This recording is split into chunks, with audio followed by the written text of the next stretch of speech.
multiple victims. It started when neighbors reported hearing hundreds of gunshots fired. When Albuquerque police arrived, they discovered the bodies of 9 male victims, many shot multiple times. Veteran police officers calling the level of carnage, quote, staggering. Apparently, a remote-controlled machine gun was used in the killings. Investigators are searching for a person of interest who fled the scene. Anyone with information on this massacre is asked to call police immediately.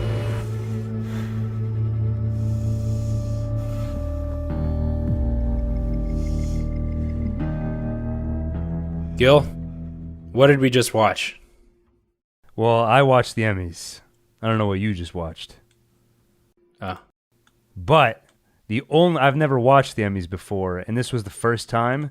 The one thing that could get me to sit through a 3-hour award show is the promise of a new Breaking Bad movie trailer. But we have to bury the lead, I think. I want to tell you about the Emmys first, because I know you didn't watch them, right? Of course not. So we heard a few days ago that there's a new El Camino Breaking Bad movie trailer dropping during the Emmys. I sat down, YouTube Live, and watched the entire 3 hours. And really only a couple things of note. One, right before one of the commercial breaks, I heard a voice of a guy kind of muttering. And I was like, what the hell is that? And I rewound, and it sounded like somebody accidentally left their mic on and like kept talking before it went to commercial. And he said something like, so in this next Emmy, is African-American female going to win? Will the Emmys be woke this year? Who cares? No wonder nobody wanted to do this. This sucks. Whoa! Who said that? Well, so then I went on Twitter to see if people were talking about it. And it turns out that, like the Oscars, they decided not to have a host this year.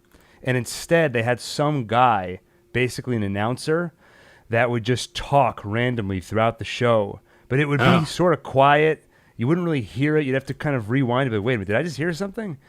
And apparently he was like that all night. If you look on Twitter, people were saying, whoever's narrating the Emmys, is everything okay? That's so weird. That hosting an award show used to be like a big deal. Yeah, it's happened every few years for one reason or another. They just don't find the right host, or whoever was supposed to do it drops out, and they end up having a sort of rotating cast of hosts. So they just had different people come up and announce different awards, and then every once in a while some guy just mumbled into the microphone right before a commercial break.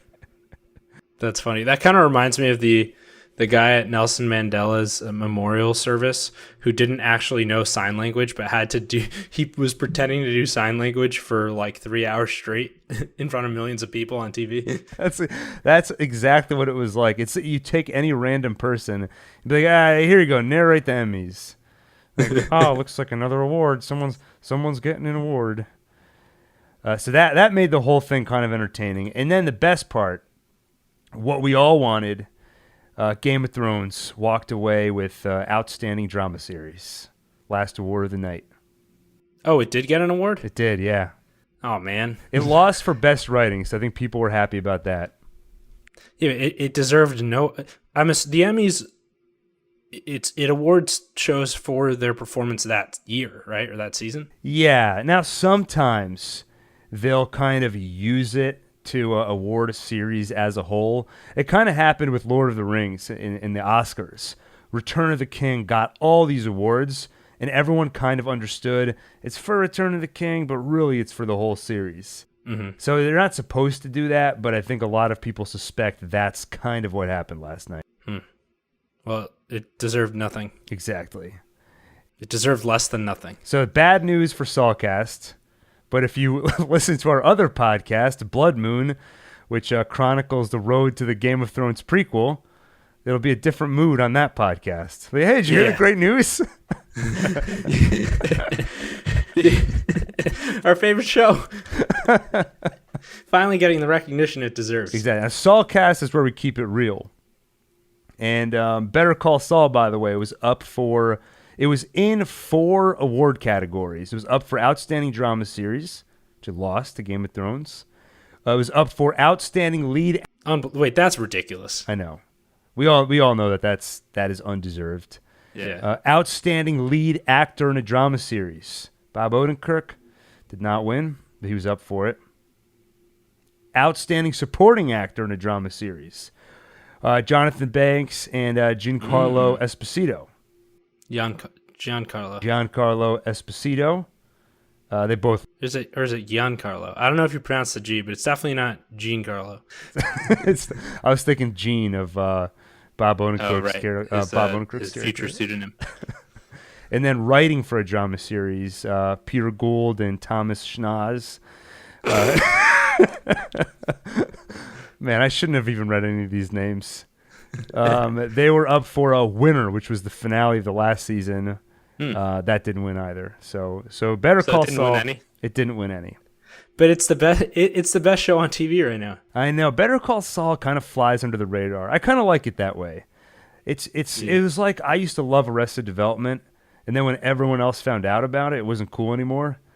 Better Call Saul, though, I think it's gotten pretty popular, but not too popular, and we fly under the radar. Just like this podcast. But, okay, Better Call Saul didn't win any of the awards, but they won the night. Because, unlike you, I was watching this live, and all of a sudden I see a dark, empty field with a car in the middle, and I start to suspect, wait a minute, is this it? Are we finally seeing it? And as we zoom in, we see a hand sticking out the window with a lit cigarette, and then on the radio you hear mention of Albuquerque. And then I quickly shut the lights off so I could set the mood, and then enjoyed the next roughly 47 seconds as I watched the new El Camino, a Breaking Bad film trailer. And should we recap the trailer like it's an episode of Better Call Saul? Mm-hmm. So the episode or the trailer opens up, like I said, empty field, car in the middle, slowly zoom in. As we get closer, it's nighttime, lit cigarette. As we get closer, we hear a voice on the radio. They mention a horrific scene, multiple victims, 9 male victims shot multiple times. And as we close in, we see that's Jesse sitting in the car. We see his hand sort of trembling, adjusting the radio. Yes, you see the tattoo on his hand. Yeah, once I saw the tattoo, I knew for sure it was him, although I kind of believed it would be him anyway. And I think you see his face before you see his hand, too. Oh, I'm not positive about that, but maybe. You watched it probably more times than I did. True. Anyway, it's Jesse in that car. So finally, confirmation, Jesse's alive.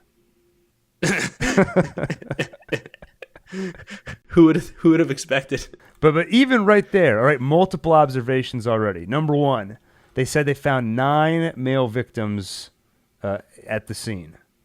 So I went back and I rewatched that scene from the finale of Breaking Bad.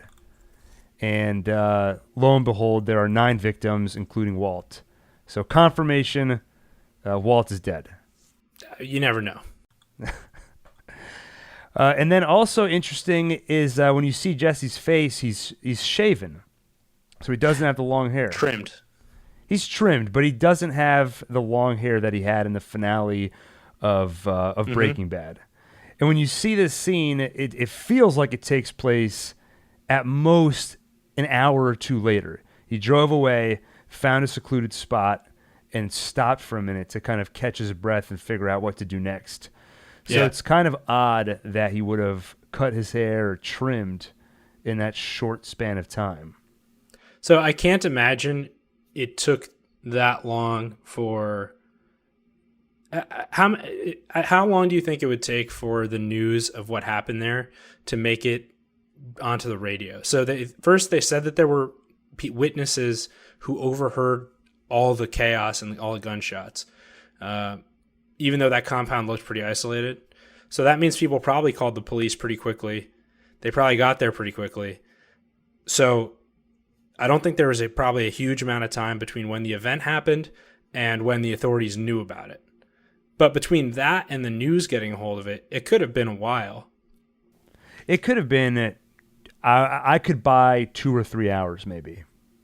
Mm-hmm. And which I guess it's definitely plenty of time for him to have taken out a razor and quickly shaved his head. I think it could have been longer. You think so? Potentially, because they had so many. First of all, that might not be the first time the story was being discussed on the radio. Meaning it could have broken earlier, but that's just when we're hearing it. Also, they had so many specific details, like that there was an automatic, like the gun was hooked up to a machine that was firing it automatically. Like, that's so specific that I don't think it would get out within just a few hours of the incident. Yeah, that's a really good point. I assumed this was kind of the first report, but that's a detail that you really wouldn't know unless you were a cop or had some kind of inside line into the scene. So the fact that they mentioned the machine gun, that makes it. This could be the next night for all we know. So maybe he has had time to recuperate. Yeah, I'm still not sure like why cutting his hair and beard would be a priority, other than to make his identity a little less recognizable. But he was also in the middle of nowhere. Yeah, and so who knows? The identity thing, I don't even know if that makes sense, because probably long hair is less his normal look. True. Yeah.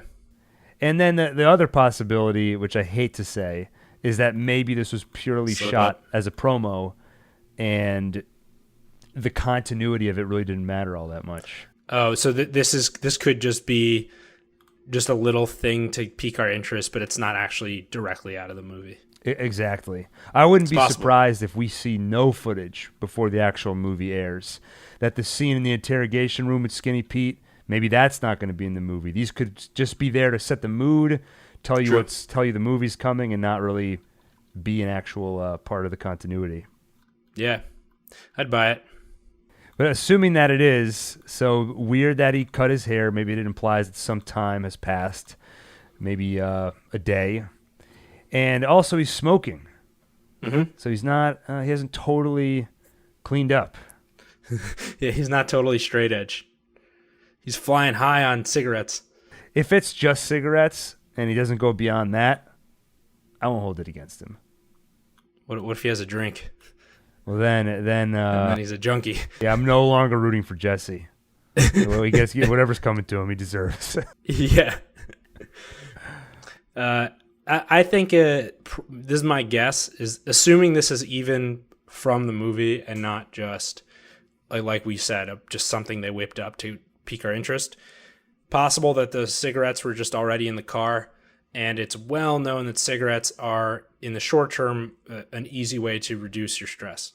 And he might be pretty stressed right now. Yeah. Plus, he was a smoker like before this. Yeah, true. Yeah, if you're a smoker and you've been through something as stressful as him and you have access to cigarettes, I imagine that's going to be a pretty quick go-to for you. Especially, he probably hasn't had a smoke the entire time that he's been in that compound. Yeah. Remember at the end of the finale when most of the Nazis had been killed already, but that head Nazi was like bleeding out, but he was still kind of alive. He wanted one last smoke before he went. Yeah, that's right. Yeah, they gave it to him. And actually, having just rewatched the scene, I love when that head Nazi, Walt accuses him of partnering with Führer. Jesse. Yes. Walt accuses him of having partnered with Jesse. Oh yeah. He's like, partner? Why don't you take a look at him? Take a look at my partner over there. Yeah, there he is. My buddy, 50-50 partner. Yeah. And they're also like Walt totally played them. That was such a well executed final scene. Yeah, it was, and it was believable. Yeah, so beyond that, there's not a whole lot else to chew on in this trailer, which honestly I was kind of happy about. I considered not watching the trailer just because I want to go into this movie not knowing any more than I already do. Mm-hmm. But so I'm glad that they kept it to similar to the first one. It just gives us, it really doesn't tell us anything new. It just hypes up the movie some more, gets the word out some more. Definitely. I don't want anything spoiled for me, but I do love the anticipation. Yeah. I guess the one thing it tells us is that again, if you take this as being part of the continuity of the movie, this makes me think that that the movie will take place moments after the TV show ended. And they could have gone the route of, I didn't expect it, but they could have gone the route of, 1 year later or something crazy, unexpected. But clearly, all signs point to this being. I mean, I wouldn't be surprised if this picks up moments after the finale ended. Yeah, all signs are pointing that way. I saw somebody theorize online that this. Have you ever seen the movie The Graduate? Yes. So there's a very, very popular sequence at the end where bride and groom, or a guy and this girl, run away from a wedding and everyone's chasing them. And they're in the back of this bus laughing, having a great time. And then all of a sudden the gravity and reality of the situation sets in on them. And their happiness fades away, and they both just stare into the camera like, holy crap, what have we gotten ourselves into? And then Sound of Silence plays.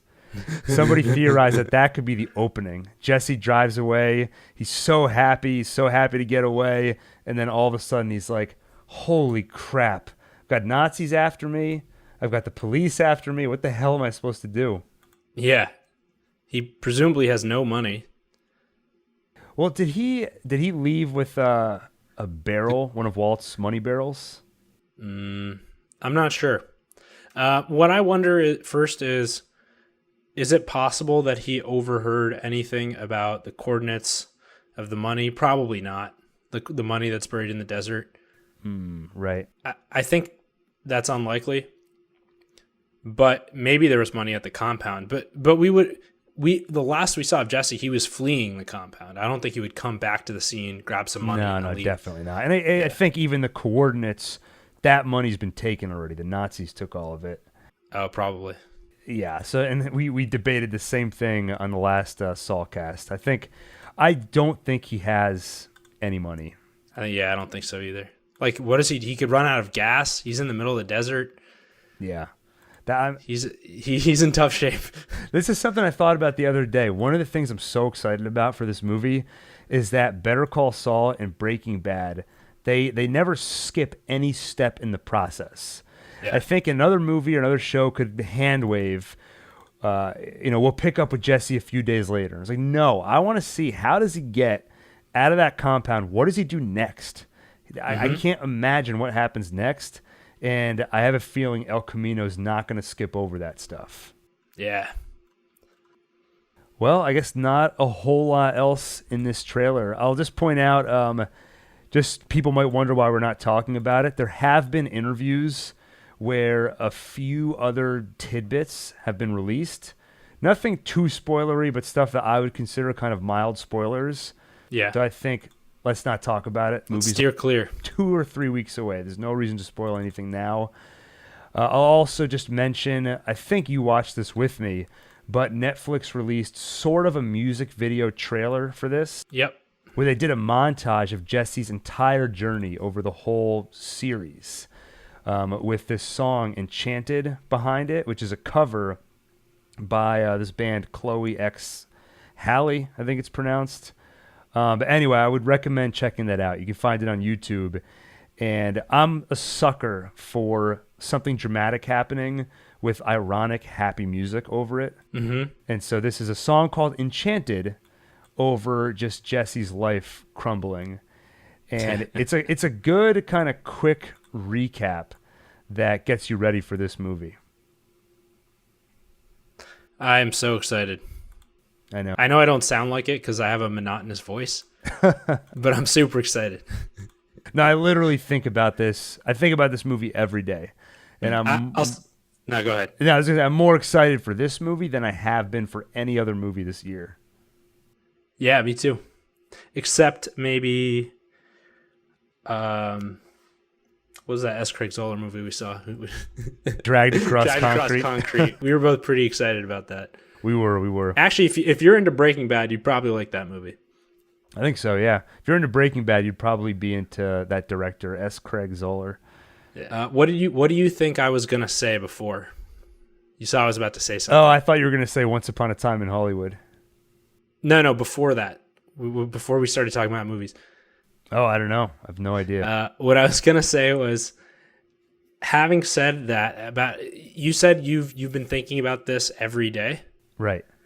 I still think more about how disappointed I am about Game of Thrones than I do about how excited I am about this. I'm hoping maybe this can just like wash that away for me. I think it will. I think this will finally be the thing because it'll give you the satisfaction and closure you were looking for that you didn't get from Game of Thrones. I'll just have to somehow hypnotize myself into believing that this is the end of Game of Thrones so that I just get the feeling of closure because I'm sick of thinking about it. Just imagine that Jesse is like the 89th generation of like Baratheon or something. Yeah. And there you go. There's your closure. Last question I have for you, Adam. This movie is going to drop October 11th on Netflix. It's also going to have a limited release in theaters. Are you going to attempt to get a ticket, run out to a theater, or are you just going to say, screw it, and just watch this at home? It depends on where it's released. We should look into that. Maybe we can watch it. Either way, you and I should make sure we're together when we see this so we can hop on the mics immediately afterwards. Yes, literally. Good. I wanted to get you on audio saying that, so can't back out. Fair. Okay, let's cut that part. Are you going to see it in theaters? What are you going to do?